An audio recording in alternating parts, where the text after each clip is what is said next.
Let's just think back to, 6 years ago. What it was like for you folks, what it was like for your teams, what it was like for your customers as a starting point. I think 8 years ago, we were in a position where we were just worried about whether we were going to be open the next day or not. It was pretty rough.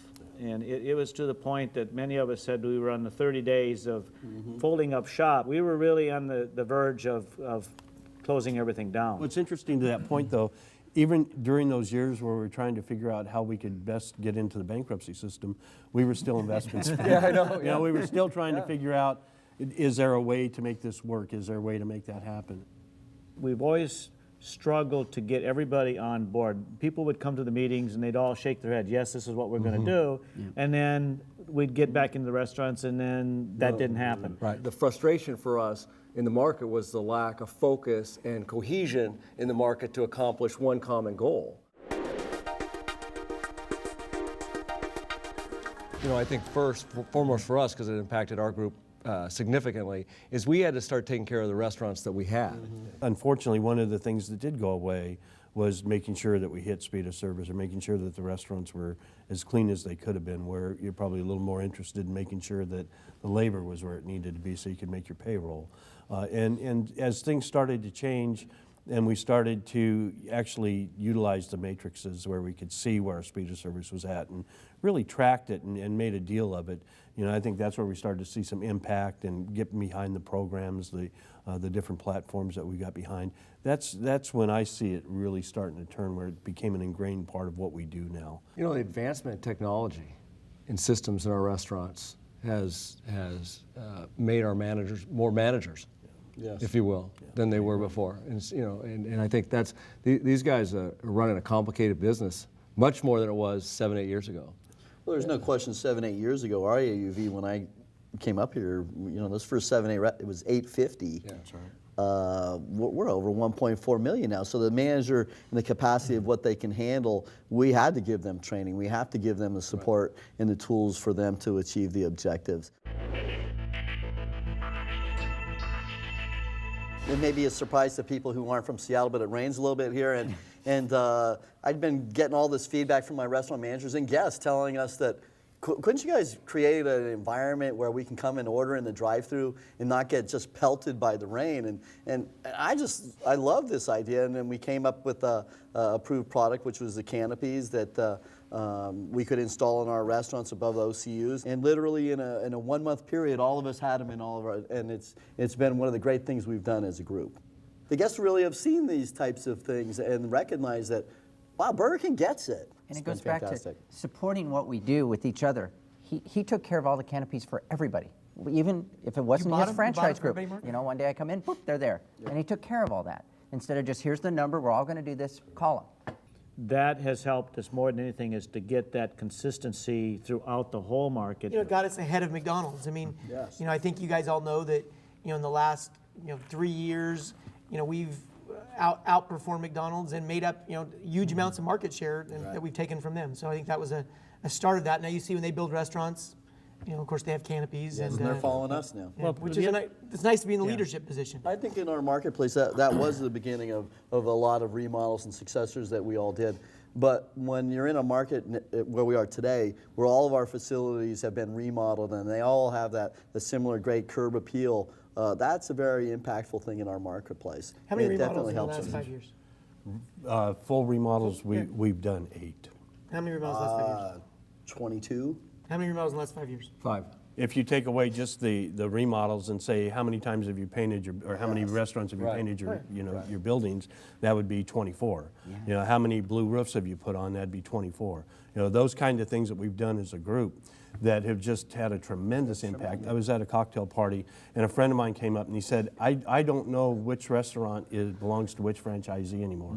And I thought that was the biggest compliment we could ever get. There is a consistency and it feels great. And I think that's been part of our success too, that our restaurants all look like we care, which I think we do, and our operations, I think, show that we care, that we're not the greatest, but we care. We give good service day in, day out in a clean restaurant. We took a restaurant that was a 40-year-old building and had to raise 3 of the 4 walls off the building and start from scratch on a restaurant that never, ever made money for as long as we know.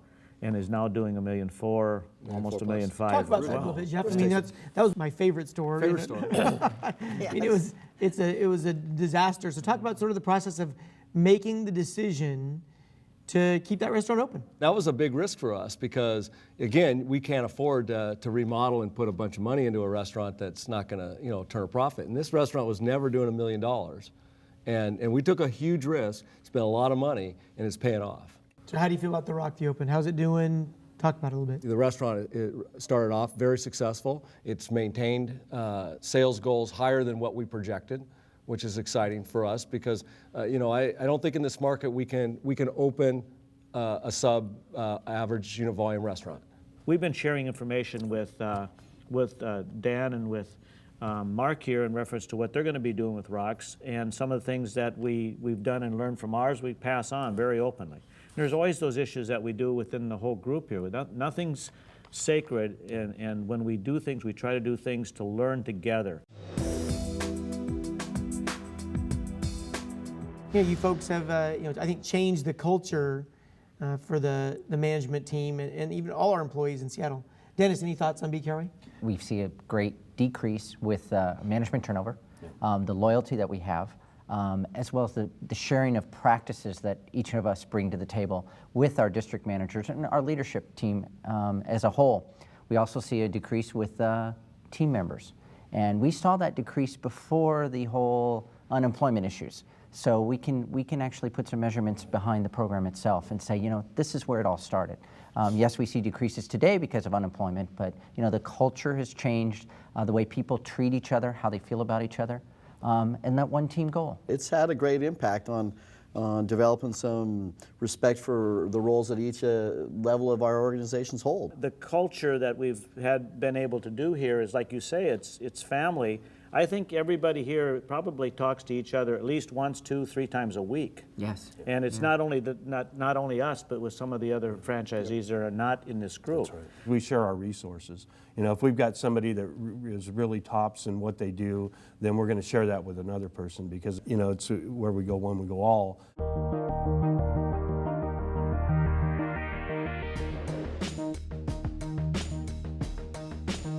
We're going to roll with the value menu. Dan says, "Are you trying to put me out of business?" Something like that. Yes, I did. Something like that. It turned His bright face red. turned bright red. And I think His I head hit it a exploded. couple of times.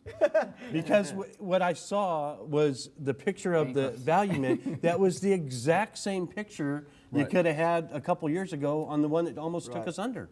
And it was like, what in the world are you thinking? And then, Todd was calming me down like he typically does.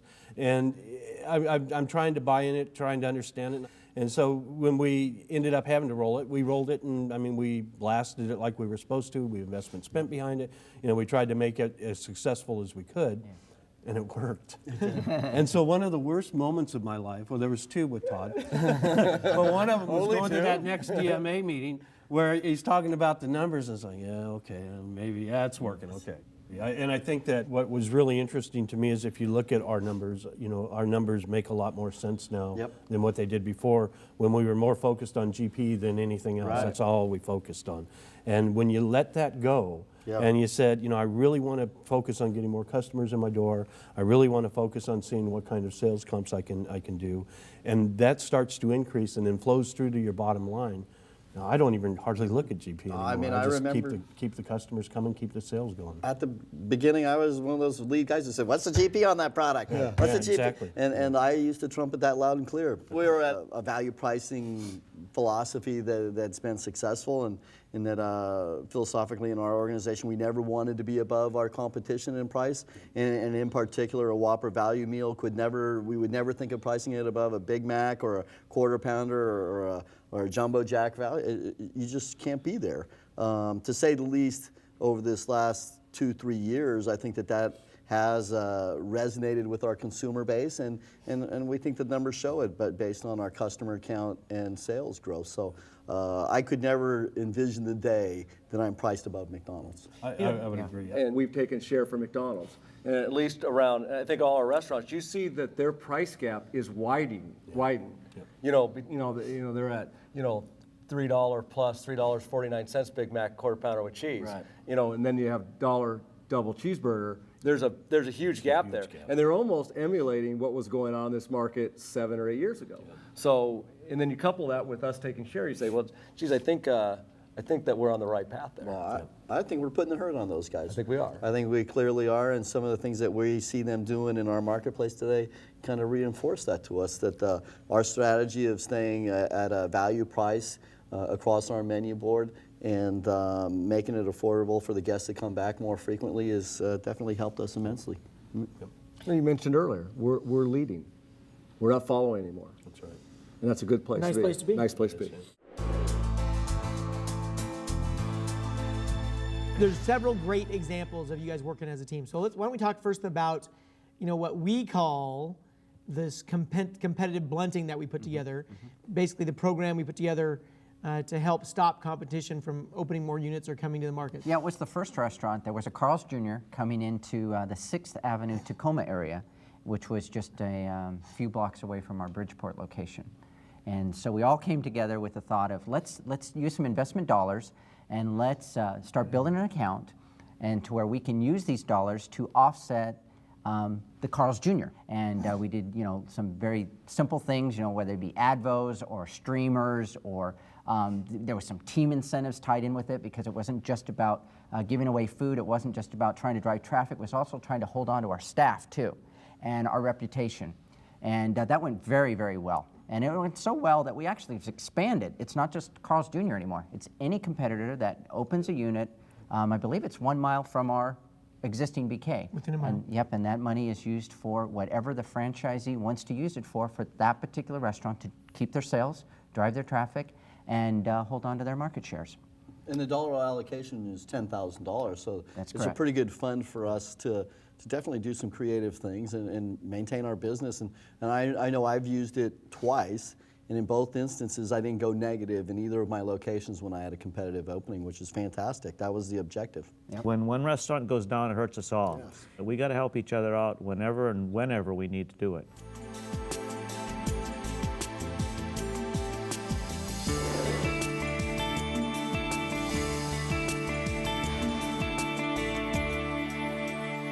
Dan, maybe you can talk about POS because you were the one that pushed back the hardest on POS. Yeah, I was adamantly opposed.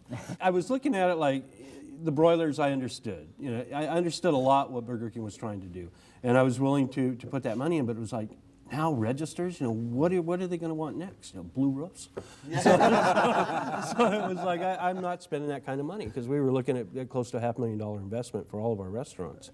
And then I was talking to Rick, who's my computer guy up north, and he's telling me, because I'm thinking, I'm sitting with him saying, Pro 600s are great, rah, rah, rah. And he says, no. He says, you don't have to program them. I said, well, okay, tell me about that. And he went through this process that he had to use to program these things and go to each restaurant. It was like, oh my God.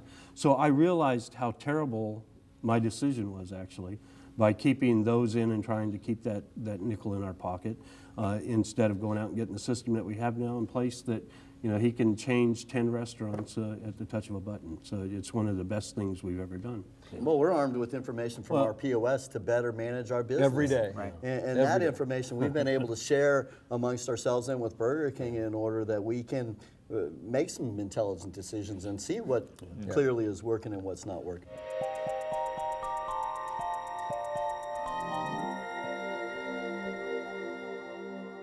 Talk to me about how you manage labor and how you balance having enough folks on staff, being able to give the great service that you all want to give, and at the same time managing the labor line. If we're going to continue to build this business and build our market share, we have to staff our restaurants in a manner by which we can do that.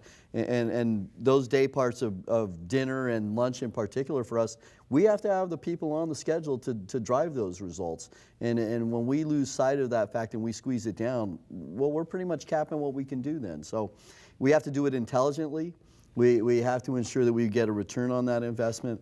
But we have to ensure that the restaurants are staffed properly in order to build sales. Typically, anytime anything gets a little crazy, that's where you go. You go to those lines that you're comfortable with to cut, and yet it's the worst thing in the world you can do.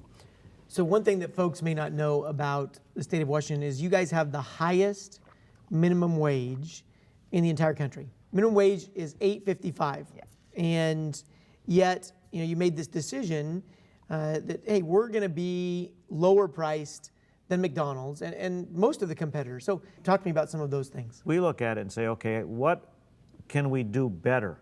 What can we do in a refining way to make our restaurants operate that much more efficiently? And one of the things we don't really put at the top of the list is raising prices. I think that that's helped us maintain our customer counts as they are right now. I'll take you back to the late night announcement. Now, you guys weren't the biggest fans of that. Let's just talk about how that evolved and what you decided after the emotion subsided. I still don't think we're the biggest fans. Yeah. Right. We'll defer to Dan, and then we'll go on from there. But I think what we did is we decided not to find ways, which I think maybe 8, 9 years ago we may have found ways to try to make it not work. Yeah. Sabotage. And this time what we did is we looked at it, didn't like what it did to our business, but we said, let's see, maybe it has changed and maybe we can do this and maybe it's the right thing to do. The other thing that you folks invested in, I mean, we were all at the convention. Remember, we had the little get together at the convention by We the made a decision right there on the floor. By Well, the it's neon good you- signs. We were actually walking the floor of the trade floor together, all of us for this particular market, and we were just looking at all the new things and thinking about what can we do next? We've already done the canopies, Right. so what can we bring to our market to really set us apart from other markets and bring it to the next level? So we're a couple aisles down was that drive-through neon sign, and we thought, well, this is really cool. LED. The LED, that's that right. idea. And the timing was perfect. But we're all there, and we made that decision right there at the convention. Negotiated the deal, set 'em and- out. Yeah, Mark had went up and negotiated the deal, called Elizabeth,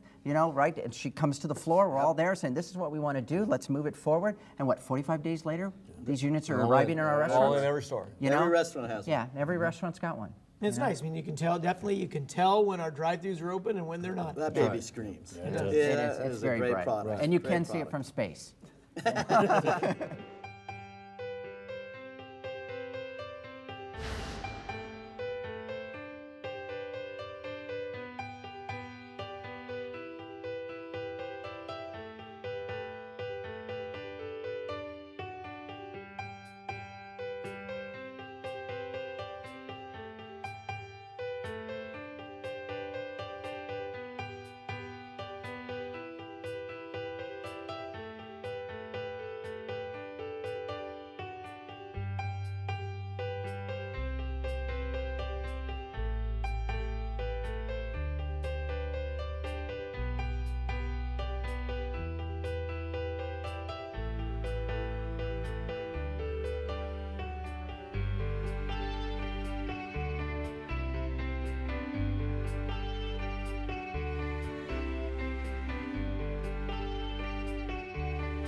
I feel strongly about the group of people that we all work with in our own organizations and how we've been able to accomplish things that the great majority of them thought they could never attain.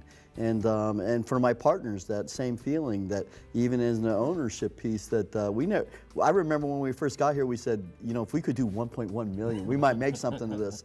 And look where we are today.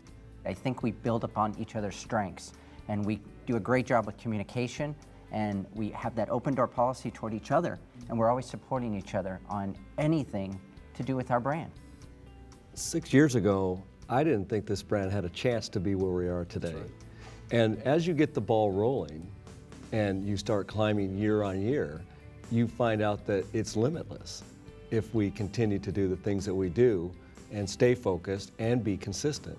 So for us, I think 1.5, then I'm thinking 1.6, and then I'm thinking 1.7, and then I'm going to keep going. That's right. If we can take what we've done in the last 3 years and we can replicate it, and maybe not have the same amount of success, but continue to build it, and then find the next thing that's going to make Seattle even better, and build onto that, and just not close our minds like happened 8, Like we 9, did. 10 years ago. Yeah. I think that we've got belief in you guys now, and you guys have done many more things right than you have done wrong, and it doesn't mean that we agree with everything you guys do, because clearly we don't, but we support it and we try to make it work.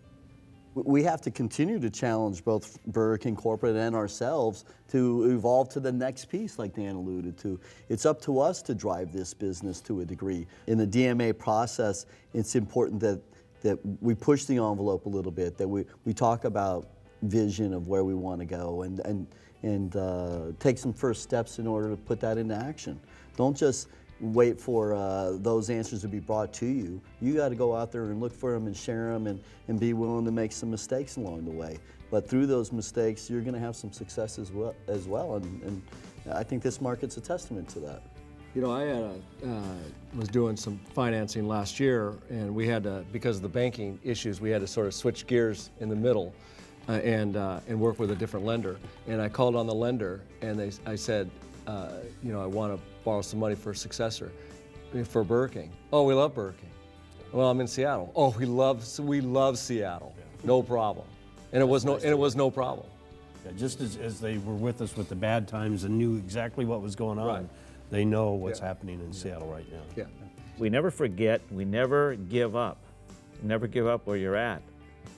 And so next year, we don't know what Burger King's going to throw at us in reference to assets that we have to put into the system or demands upon what we do. But as Dan mentioned, next year we got to do the same thing as we've done this year.